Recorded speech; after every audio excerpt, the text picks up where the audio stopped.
성실대 이정철입니다. 이석기 박사님 발제를 듣다 보니 마음이 좀 무거워지고요. 저도 약간 그런 생각들이 들어서 원래 전망들을 하는 게 쉽지는 않은 것 같습니다. 제 요지를 한 5가지 정도로 말씀을 드려보겠습니다. 근데 완전한 비핵화라는 표현을 써서 굉장히 고무적인 신년사인 것 같습니다.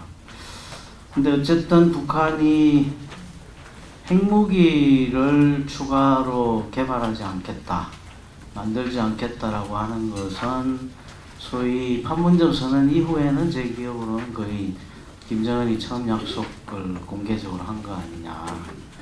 근데 이제 이걸 뒤집어 보면 핵무기를 더 생산하지는 않는다는 약속을 한 거지만 핵물질과 핵시설의 생산은 여전히 언급하지 않고 있다는 거죠. 그러면 이제 북한이 이번 신년사에서 내놓은 얘기를 뒤집어서 보면 우리가 해야 될 협상은 핵물질의 생산을 동결하는 문제, 핵시설을 동결하고 폐기하는 문제가 첫 번째 협상이다 라는 얘기를 던진 거 아니냐라고 생각을 해봅니다. 근데 미사일에 대해서는 전혀 언급이 없는 것도 전망이 밝지 않게 하는 요인이고요. 근데 이제 제가 제일 좀 고민스러운 부분은 원자력 발전 능력을 전망적으로 키운다는 얘기를 했습니다. 원래 이제 이게 완전한 비핵화라는 것은, 완전하다라는 말의 뜻은 2004년도 미국이 CBID를 만들 때 평화적 핵이용과 비평화적 핵이용을 모두 포함한다는 뜻을 완전하다라는 용어를 쓴 거거든요. 그러면 이제 완전한 비핵화라는 말의 뜻 자체는 원자력 발전도 포기한다라는 뜻으로 받아들여져 왔던 거죠. 근데 이제 김정은이 신년사에서 원자력 발전 능력을 언급한 것은 당면한 핵협상, 아까 이제 제가 핵물질, 핵시설 얘기를 했는데 이 협상의 대가가 전력 지원의 문제가 될 가능성이 있다라는 게 좀 깔려 있는 거 아니냐라는 생각을 해봤습니다. 근데 이제 아시다시피 대북 송전, 대북 전력 지원 이 문제가 갖고 있는 고도의 난점들이 있기 때문에 쉽지 않은 과제를 던진 거 아니냐라는 생각을 해봤습니다. 그럼에도 불구하고 제가 김정은이 완전한 비핵화라는 표현을 공식적으로 쓴 것 자체를 폄하하는 건 아니고요. 너무나 중요한 확인을 했다라는 점은 강조를 해야 되겠습니다. 먼저 핵 문제부터 말씀드린 건데요. 저는 이번 신년사 전체를 통틀어서 제가 받은 느낌은 북미 관계는 미국의 공을 넘기고 시간을 가져가면서 보겠다라는 선언을 하면서 원래 2019년도에 대외관계나 이 자기들의 정책은 남북관계를 중심으로 하겠다라고 얘기한 거 아니냐라고 판단을 해봅니다. 그래서 북미관계에 대해서는 열려있다. 그것은 미국의 의사에 달려있다. 미국이 한다면 우리는 언제든지 협상할 수 있다. 라는 얘기를 여러 번 반복한 거나 마찬가지고요. 근데 이제 이것은 자기들이 그동안에 던진 조건을 미국이 얼마나 수용하느냐의 문제다 라는 얘기를 하는 것 같습니다. 그러면서 동시에 플랜 B가 있다라고 언급을 한 거죠. 새로운 길이라는 표현은 북한이 플랜 B를 만들어 놓았다라는 얘기를 하는 거겠죠. 그래서 어쨌든 이것은 자기들은 장기적으로 북미 관계를 보겠다라는 것이고 공은 미국에 있다는 것이고, 그리고 당장 자기들은 남북 관계를 가지고 문제를 풀겠다라는 의사를 표현한 걸로 봅니다. 그 점에서 이석기 박사님이 원래 신년사 경제 파트가 다소 소극적인 기조를 갖고 있다라는 말씀이 얘들이 뭐를 의미하는지를 좀 짚어볼 수 있게 하는 거 아니냐라는 생각을 하게 하고요.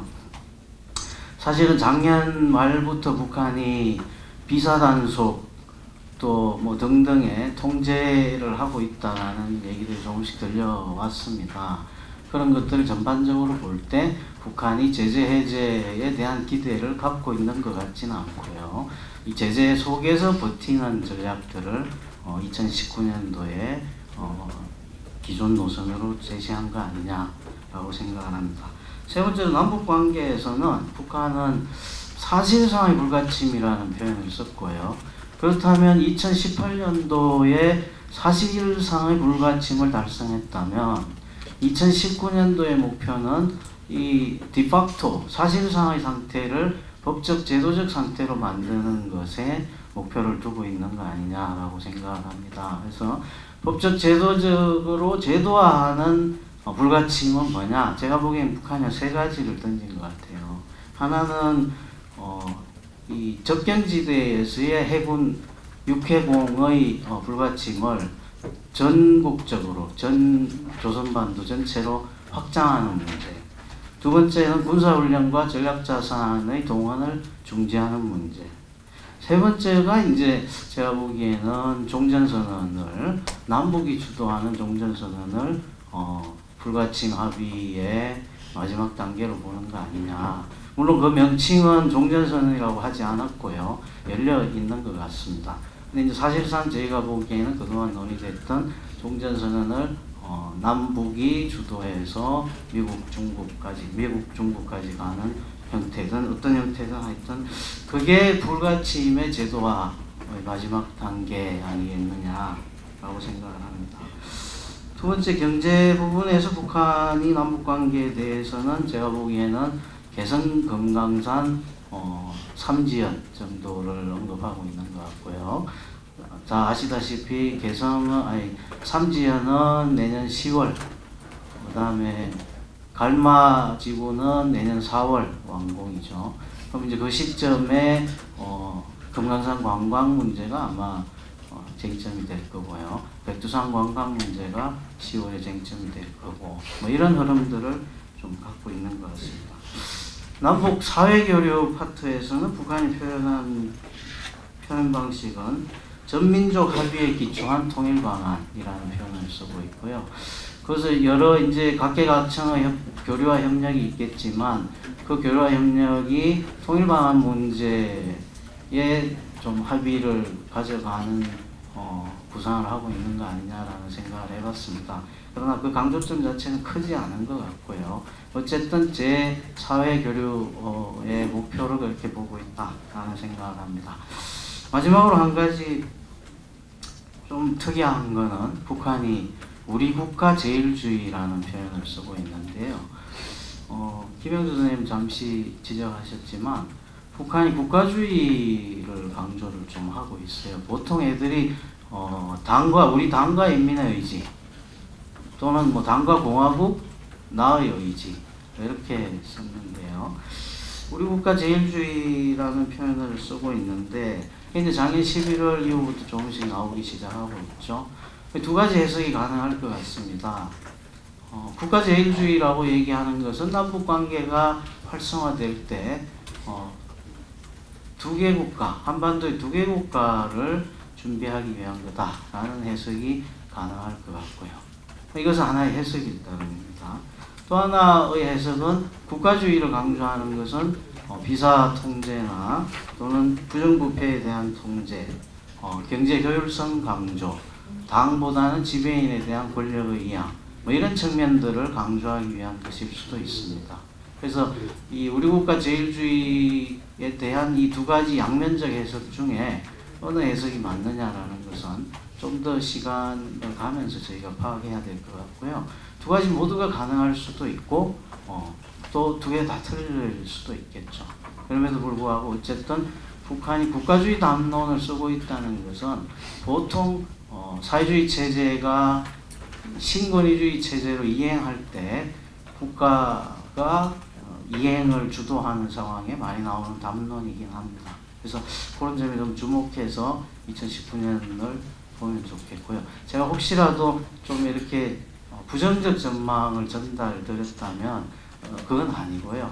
저는 어쨌든 2019년도에 남북을 중심으로 문제를 풀어가자라는 북한의 이 시그널은 굉장히 중요하고 한국 정부와 우리 남측의 민간단체들에게 할 수 있는 많은 공간이 주어졌다라고 판단을 하는 입장입니다. 네, 이상입니다. 차분차분 또 한쪽으로 기울지 않으면서도 우리가 미처 생각하지 못했던 점들을 잘 지적해 주셨습니다.